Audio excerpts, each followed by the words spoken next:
Hello, Dr. Coker here, and this is a guide to Direfrost Keep on Veteran difficulty from the Elder Scrolls Online. This one is a snowy cave with 6 bosses. Let's get started.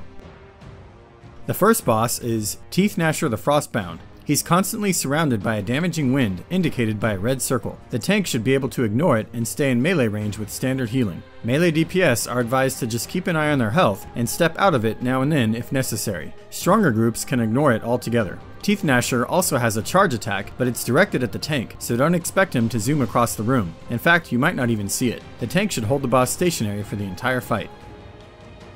The second boss is Guardian of the Flame. Everyone should stay relatively close to this one because he will charge at players that are too far away. He has a heavy attack that the tank should watch for and block. He also does a conal AoE breath attack, but it's directed toward the tank, so other players should just stay behind the boss to avoid getting hit. He occasionally drops a lightning AoE circle on the ground. This deals heavy damage, so stay out of it. After Guardian of the Flame, you'll need to take this tunnel to the west. The third boss is Drodda's Dreadlord. This one also has a heavy attack that the tank should watch for and block. Occasionally, the Dreadlord does a 360 cleave attack that non-tank players should avoid. It applies damage over time if you are hit, so if the tank can step out of it as well, it wouldn't hurt. Sometimes Banekin will spawn that run toward a player and explode. Players should dodge roll away from these because they can deal significant damage. After killing the boss, you'll need to pull the lever on the north wall to proceed.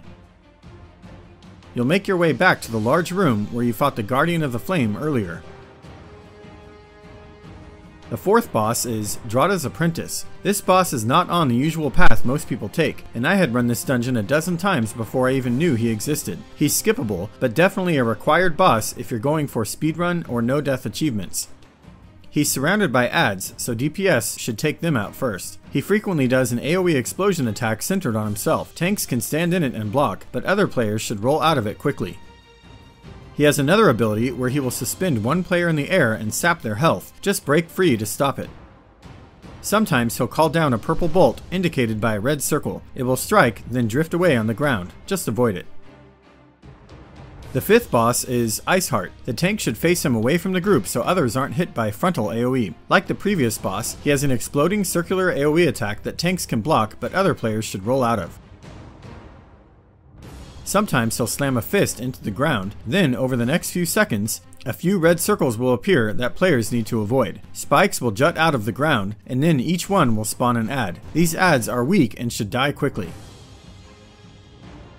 He also has a frontal conal attack that the tank can either sidestep or block. As long as the boss is faced away, this won't affect anyone else.